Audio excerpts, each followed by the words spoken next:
Salut à tous!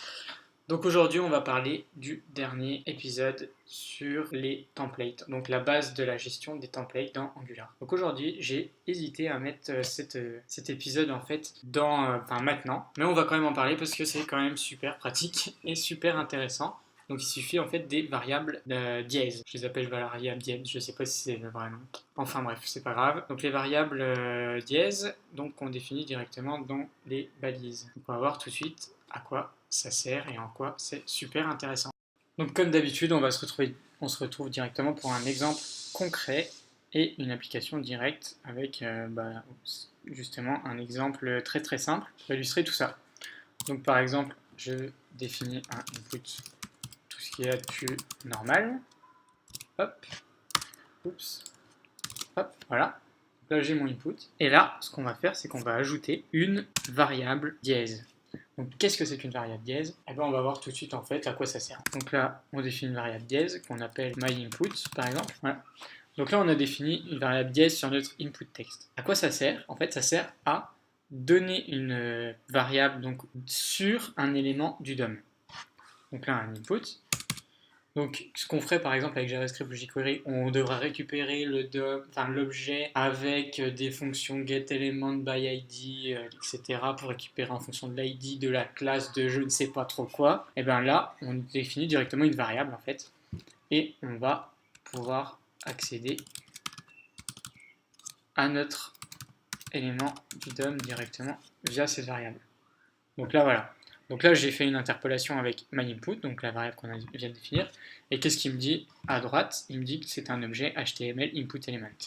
Donc ce qui est logique, vu qu'on a défini l'input. Donc qu'est-ce qu'on peut faire avec ça? En quoi c'est intéressant? Eh bien, c'est qu'on peut avoir en fait accès à toutes les informations de notre input element, ou de votre div, ou de ce que vous voulez. Donc par exemple, si je lui définis un ID, on va appeler myInput ID, comme ça on pourra le reconnaître. Et ben là, hop, si je veux récupérer l'ID de mon truc, et ben voilà, j'ai juste à aller chercher l'attribut ID de myInput, et je l'ai directement, qui s'affiche ici. Et ça marche pour tout et n'importe quoi. Et c'est pareil pour une value, par exemple. Hop. Donc là, vous pouvez récupérer votre value. Et là, vous voyez que forcément, il n'y a pas de two-way data binding, parce que c'est le value et pas le ngModel. Donc là, tout l'intérêt d'utiliser ngModel.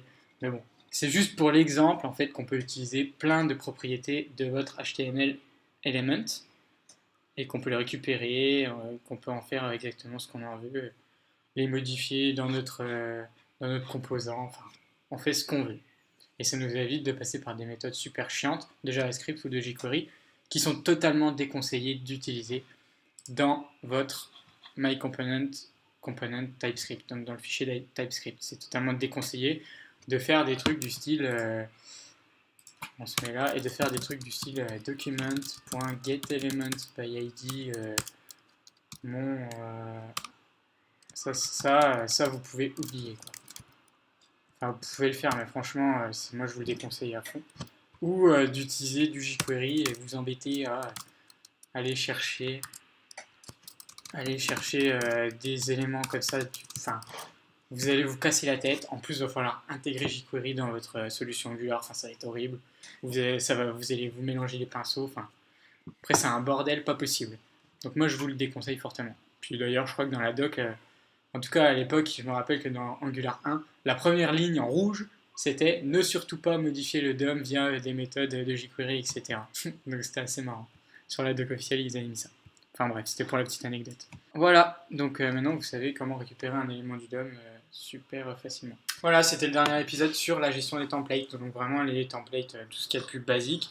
Donc vous avez des exemples concrets et surtout simples et efficaces pour comprendre justement tous les mécanismes possibles.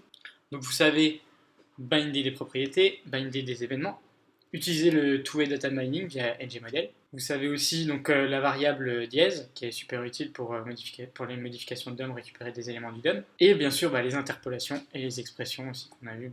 Là, ça c'est vraiment la base de la base de la base. Donc ce que je vais faire, c'est que je vais prendre le fichier, les exemples, et je vais vous les mettre à disposition donc, dans la description de cet épisode. et des autres aussi sûrement, pour que vous puissiez un peu bidouiller, voir comment ça marche, un peu faire des tests quoi. Parce que c'est justement comme ça que vous allez retenir super facilement et que vous allez progresser, surtout au début. Voilà, donc comme d'habitude, lâchez un pouce bleu si vous avez aimé. Sinon, tant pis. Lâchez un commentaire pour tout feedback, envoyez-moi des mails si vous voulez. Partagez sur les réseaux sociaux pour faire profiter un maximum de monde. On va se retrouver pour une autre partie, donc on va passer carrément à autre chose. Toujours sur le framework Angular, mais on va passer à un autre sujet, à une autre série de 4-5 vidéos aussi, sur le même principe. Salut!